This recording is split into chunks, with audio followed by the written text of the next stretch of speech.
Robert Sebag, je suis Oui. désolé, moi j'arrive pas à me dire que ce truc est anodin. J'ai même tendance à dire, faisons des essais cliniques. En ce moment, il y a une grande étude qui a été lancée, très bien. Mais en même temps, les patients qui sont en détresse respiratoire, pourquoi ne pas essayer cette molécule si elle est aussi efficace? Alors, plusieurs choses, si vous me permettez.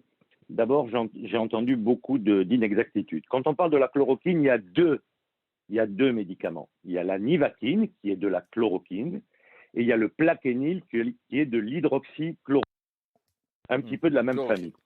Quand on parle de médicaments contre le paludisme, il faut savoir que la nivatine, tant au niveau préventif qu'au niveau curatif, on ne l'utilise plus parce qu'il y a sur le paludisme sévère, Plasmodium falciparum, parce qu'il y a une résistance généralisée, sauf sur des formes de paludisme vivax où on peut l'utiliser. Donc aujourd'hui, on n'utilise plus cette nivatine ni en préventif ni en curatif parce que justement ça résiste.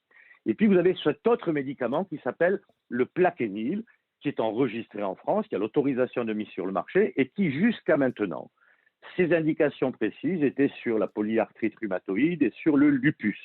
Et donc il y a des gens qui ont ces affections et qui prennent d'une manière chronique ce médicament. Alors ce médicament, il peut avoir des effets secondaires, en particulier au niveau cardiaque. Alors quant à l'étude qui a été faite, d'abord, je refuse les critiques qui ont été faites sur M. Didier Raoult, sur son physique et sur sa personnalité.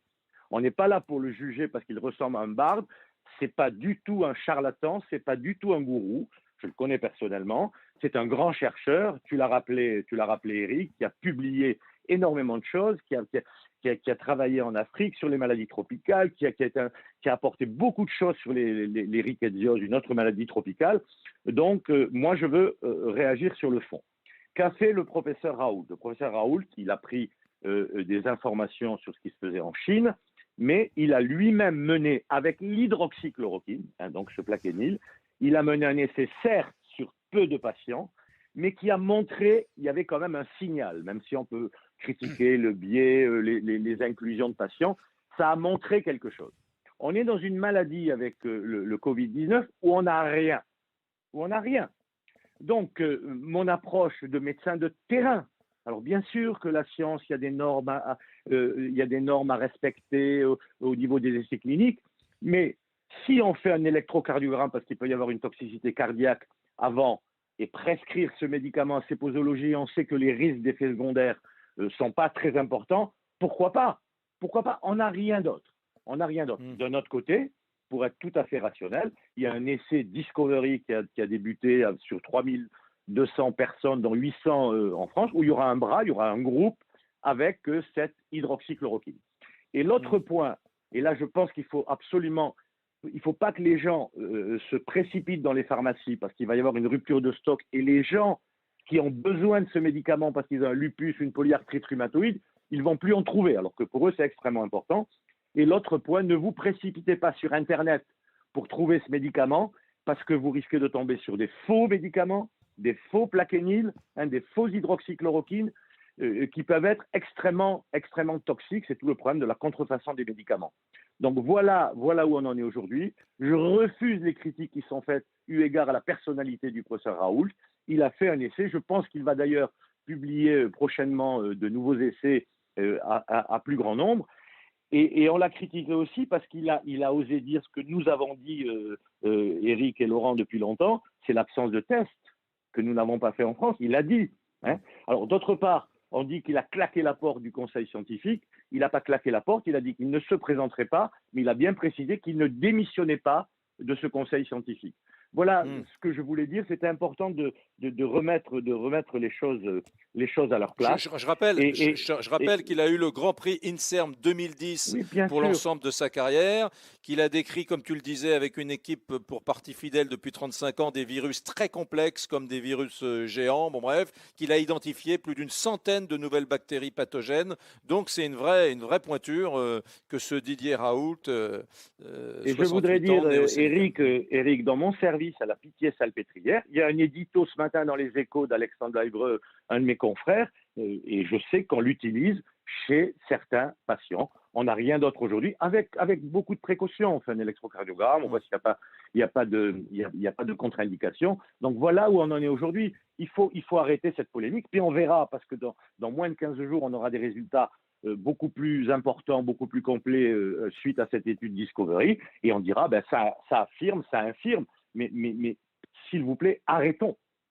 Ouais, et Eric, si tu me permets de compléter tout ce qui vient d'être dit par Robert Sebag, d'abord, là où Robert a 1000 fois raison, je dois dire, oui, Didier Raoult est un grand médecin. C'est un grand médecin et c'est pour ça d'ailleurs que sa parole est aussi entendue. On a l'impression qu'il n'est pas entendu.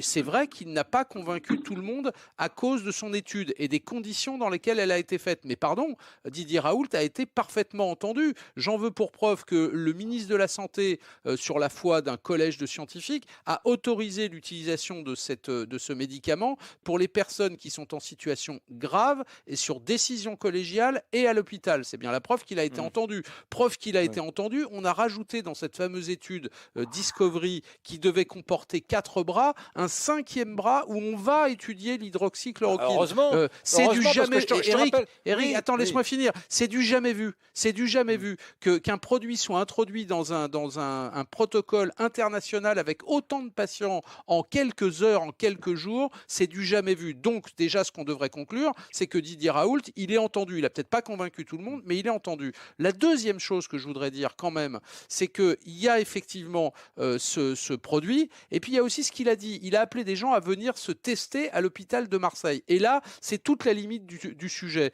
Pardon, mais d'abord, voir tous ces gens qui font la queue à moins d'un mètre de distance pour aller se faire tester dans l'espoir d'avoir ce produit, ça crée un espoir chez des millions de Français qui se précipitent chez leur médecin généraliste et qui leur disent « Je ne comprends pas, pourquoi vous ne me prescrivez pas ce médicament ?» On arrive à des pénuries. J'ai des amis pharmaciens qui m'expliquent que des gens qui sont atteints de lupus ou d'autres maladies qui devraient avoir accès à ce médicament ne parviennent pas à y avoir accès parce qu'on en manque. C'est un dommage collatéral. Et puis, pardon, il y a des standards internationaux. Et là, je sais que Robert Sebag ne me contredira pas. L'étude, elle est très intéressante, mais elle n'a pas démontré l'efficacité du Plaquenil. Pardon, je suis allé regarder sur un nombre très faible de patients. 3 sont en réanimation, 1 est mort, un autre est sorti et perdu de vue, il a quitté l'hôpital et un 6e présente des effets indésirables.